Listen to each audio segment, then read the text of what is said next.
Bienvenidos estudiantes de segundo año. Soy su profesora de Historia. En esta presentación les voy a explicar qué fue el feudalismo, cuándo y dónde surgió, cuáles fueron las clases sociales que lo conformaron, qué relaciones existían entre ellas y cuáles eran las creencias que sostenían este sistema. En primer lugar, les cuento que el feudalismo fue un sistema económico-social caracterizado por la dominación de los señores feudales sobre un territorio denominado señorío y sobre las personas que lo habitaban. Estos señores organizaban el espacio sobre el cual gobernaban e imponían la entrega de productos y trabajo a los campesinos y siervos que estaban a su cargo. Este sistema implicaba que el poder político, que antes estaba en manos de una persona, por ejemplo, un rey, ahora esté fragmentado, es decir, distribuido entre mucha gente, en este caso, los señores feudales. Es importante ubicar en el tiempo y en el espacio este sistema social. Surgió aproximadamente en el siglo IX, es decir, en torno al año 800 en Europa occidental. Recuerden que esta fue la zona que había sufrido las invasiones germanas, provocando en el año 476 la caída del Imperio Romano de Occidente, mientras que el sector oriental, el Imperio Bizantino, sobrevivió casi 1000 años más.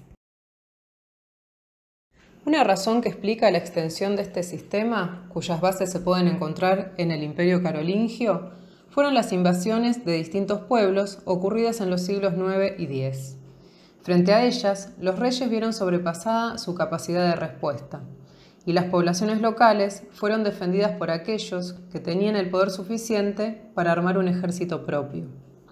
Es así como los reyes debieron delegar su poder en estos a través de una ceremonia llamada homenaje, por la cual se reconocía su poder sobre un feudo. A partir de ese momento se comenzó a delinear un complejo sistema social, compuesto por diferentes clases que se relacionaban de distintos modos entre sí. Por un lado estaban los reyes, que siguieron existiendo, aunque con un poder recortado y más simbólico que real. Luego venían los señores, entre los que había grandes diferencias en cuanto a poder e importancia. Dentro de esta clase se ubicaban también los miembros de la jerarquía de la Iglesia. Estos grupos constituían los sectores privilegiados. Dentro del grupo de los no privilegiados estaban los campesinos libres y un sector particular del campesinado que eran los siervos, personas con derechos limitados que dependían de un señor.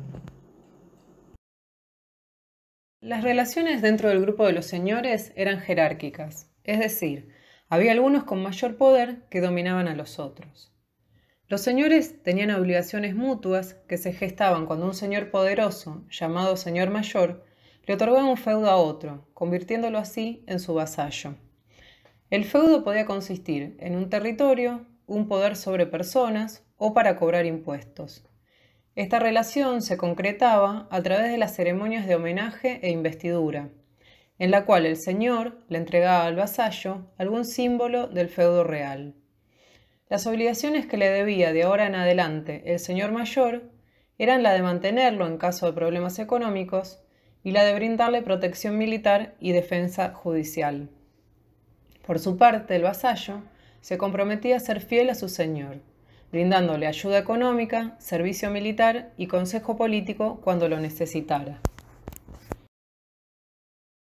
Pero la relación más importante era sin duda la que unía al señor con los campesinos y siervos bajo su cuidado. En una suerte de ficción creada para sostener esta relación, se suponía que el señor le otorgaba los campos en los que trabajaban, aun cuando sus familias hubieran vivido allí por generaciones. Además, el señor les brindaba protección en el caso de que algún peligro asolara la zona. A cambio de ello, los campesinos debían entregarle una parte de lo que producían en sus tierras, generalmente coincidiendo con las festividades religiosas, y además debían destinar algunos días del año para trabajar directamente en los campos del señor. También debían pagar aparte el uso de las instalaciones que eran propiedad del señor, como el horno o el molino. Los siervos debían soportar cargas aún más pesadas, debiendo brindar además servicios personales y viendo limitados sus derechos de trasladarse, trabajar heredar bienes o hasta casarse. Consideramos que esta es la relación más importante, ya que es la que mantiene en funcionamiento el sistema. Los campesinos sostenían, gracias a estos lazos, la existencia de los señores, así como sus lujos y los elementos necesarios para llevar adelante sus funciones. La relación entre campesinos estaba regida por lazos de solidaridad comunitaria. Si bien en las aldeas había algunos campesinos que disponían de más bienes que otros, la regla general era la pobreza extrema. Sus casas eran pequeñas y precarias, sus familias numerosas y tenían pocas oportunidades para higienizarse, lo cual hacía que fueran muy propensos a contraer enfermedades. Los lazos comunitarios ayudaban a superar de algún modo las dificultades. Los campesinos tenían huertos alrededor de sus casas, cultivaban campos con cereales y tenían animales para abastecerse de leche, carne y lana. También obtenían recursos de los bosques, como madera, miel, frutas y animales silvestres. Permitían que vivieran en sus aldeas algunas personas que no tenían campos, dejándolas tomar recursos de los espacios comunes y restos de cosechas. Todo estaba pensado para maximizar la supervivencia, aprovechando los recursos a su alrededor.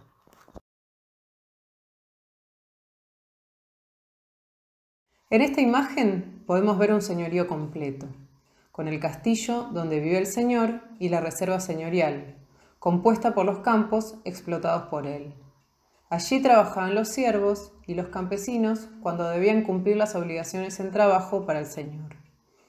Se ven también las aldeas de los campesinos, rodeadas por sus campos de cultivo.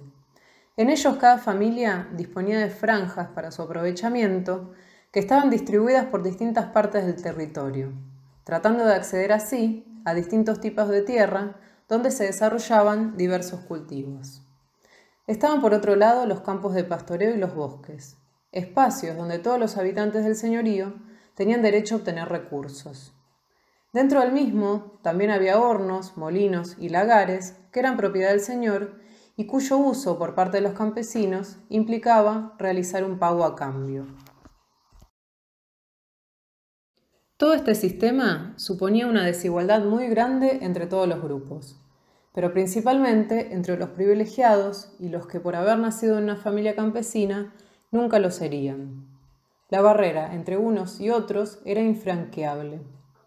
De modo que para que esta diferencia se aceptara y no se pusiera en cuestión, se recurrió a la institución que más influencia tenía sobre toda Europa occidental, la Iglesia. Hacia el siglo XI, 2 obispos elaboraron una teoría que trasladaba la diferencia funcional creada a sus ojos por Dios en el reino animal a la esfera humana. Consistía en sostener que Dios había creado hombres con distintas funciones. Por un lado estaban los religiosos, que debían orar por la salvación de todos. Luego, los señores, quienes debían defender de los peligros a los demás. Y por último, los trabajadores, que debían sostener con su trabajo al resto de los hombres.